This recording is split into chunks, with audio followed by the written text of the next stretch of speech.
Subscribing to The Observer on YouTube couldn't be easier, and we're going to show you exactly how to do that. First, navigate to www.youtube.com/theobservernj. Once you get there, all you need to do is hit the subscribe button. Next to the subscribe button, click the down arrow and then all. And that's it. You're subscribed, and now anytime The Observer is live, you will be notified. You can now listen to the Observer Live podcast in languages other than English. Here's how. First, click on the Settings tab right here. Then, look up for audio track and click on that. Then, scroll around for different languages, find the one that you want to hear everything in, and click on it. And it's that simple. Now you can listen to everything in the language of your choice on the Observer Live podcast.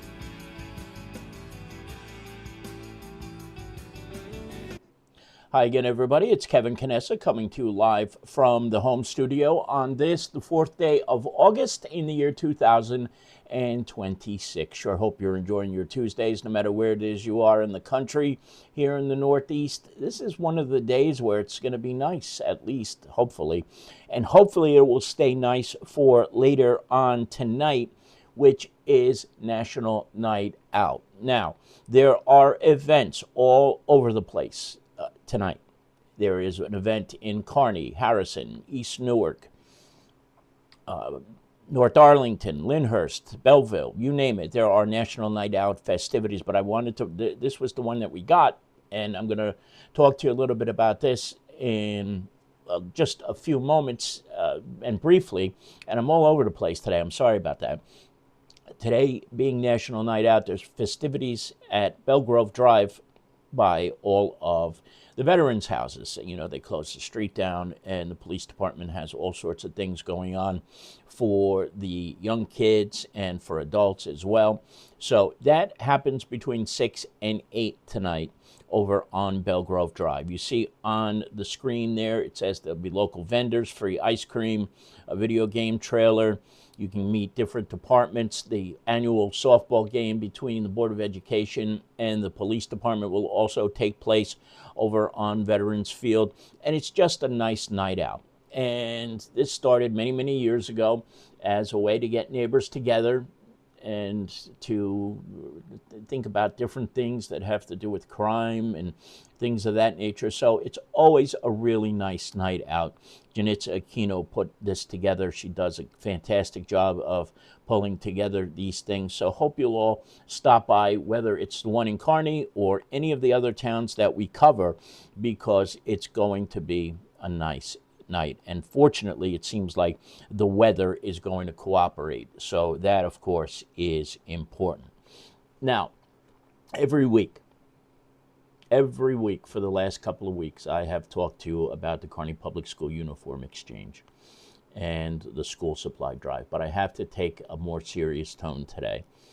And the reason that is because we are just a few weeks away from the distribution. And for whatever the reason is, and it's hard to tell what the reason is. There's just really no way to know. The uniforms are not coming in as quickly as they have in the last 4 years. And the same can be said of the school supply drive.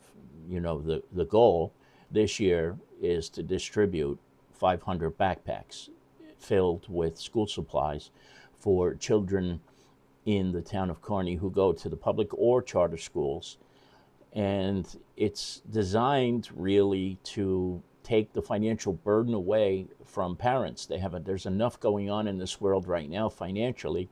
You know it. I don't need to explain it to you. You live it every single day. We all do. How difficult things are right now. And the way this economy is going, it doesn't seem like it's getting any better at all. As much as we hope it would, and we're told it would, it isn't. So, for whatever the reason, people are not bringing in uniforms, and people are not making the donations the way they have in years past. But that doesn't necessarily mean that it's only because people can't afford to make these donations this year. I know people in this area And it doesn't mean just from the town of Kearney, from any of the towns that we've ever covered. We always, always find a way for people to band together and to do what needs to be done in trying times. And each year, this is one of the most important things that happens in this town, in this community, when people band together and purchase school supplies or bring their old uniforms that they're not going to be using anymore so that they can be used by other kids in other grades. And so I make this plea today because you've always come through. You have always come through. Every single person watching this has always come through. And if for whatever the reason is you can't, we understand that. We certainly do, with the way times are right now. But if you can, just one last time, I'm asking you to do what you can for the uniform exchange and for the school supply drive. Jenny Paz puts in so much time and effort to pull this together.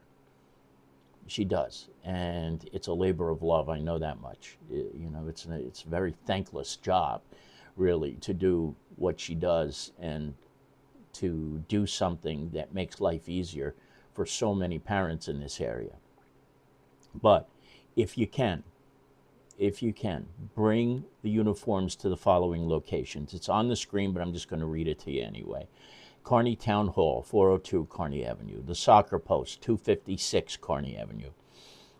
And StarMed's Pharmacy, which is 382 Belleville Turnpike. Yes, it's in North Arlington, but you can bring the things there if you have uniforms for public school students. For charter school parents, drop them off at Bubble Land Laundromat, 18 Kearney Avenue. It's right at the end of the town.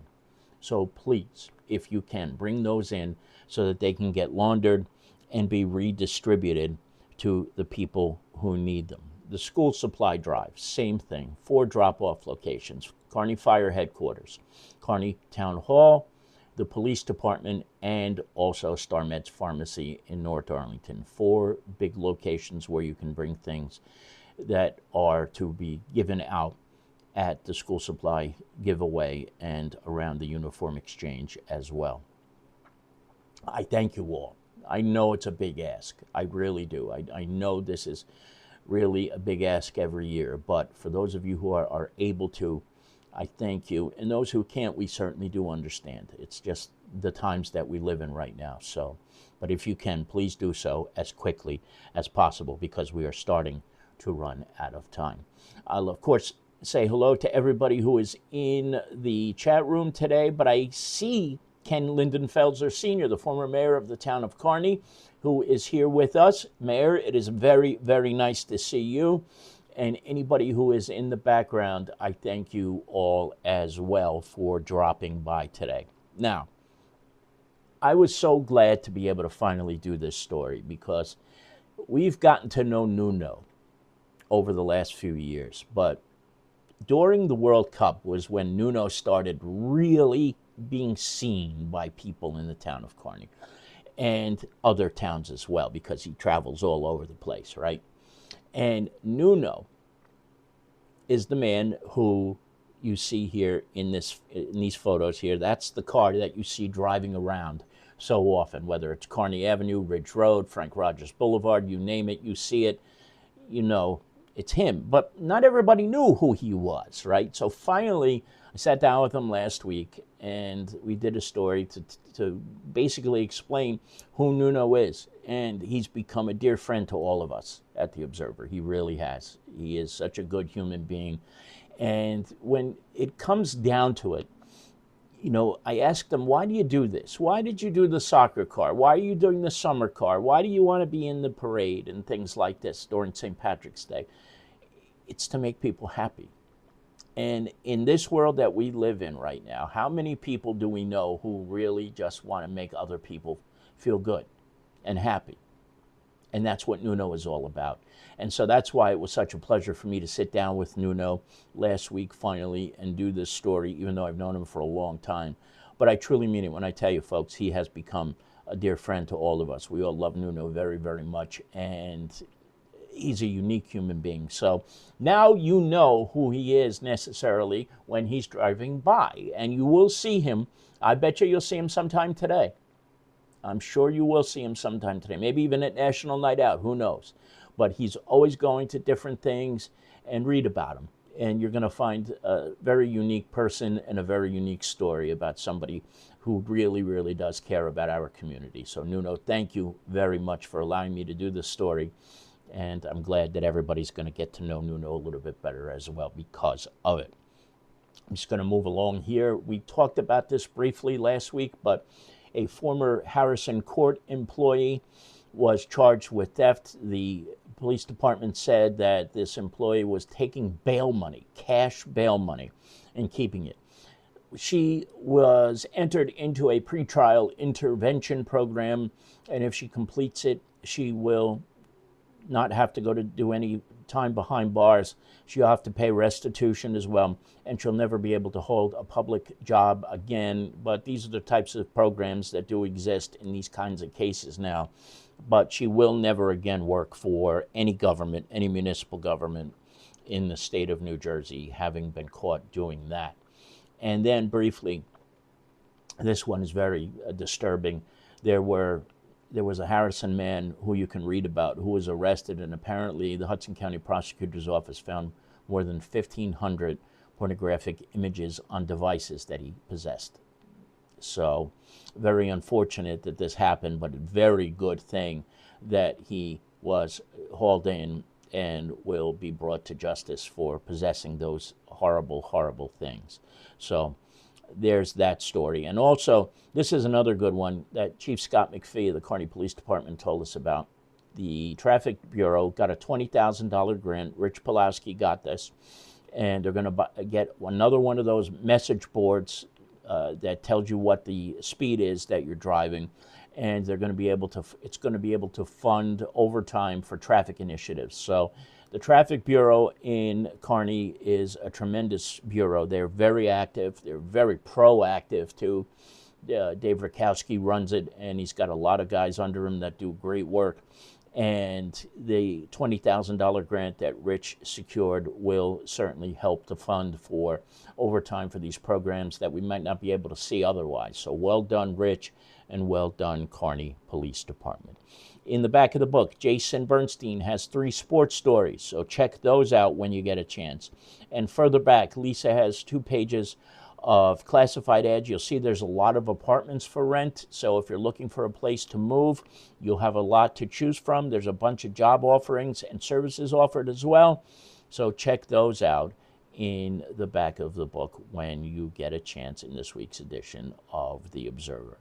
Henry Atwell is here with us now, as is our own Lisa. Lisa's in the office. I'm home today, but it's good to see all of you. Again, it was good to see Mayor Lindenfelser, and anybody who may be watching in the background, thank you for joining us. I will be back whenever some breaking news happens, if it happens, or if not, 1 week from today. So I appreciate you all stopping by, and that's going to do it for today. From the home studio, Kevin Canessa signing off for now. And we hope to see you back here again very, very soon. Enjoy the rest of your Tuesdays, and no matter what town you live in, be sure to go to National Night Out festivities tonight. Bye-bye, everybody. Take care.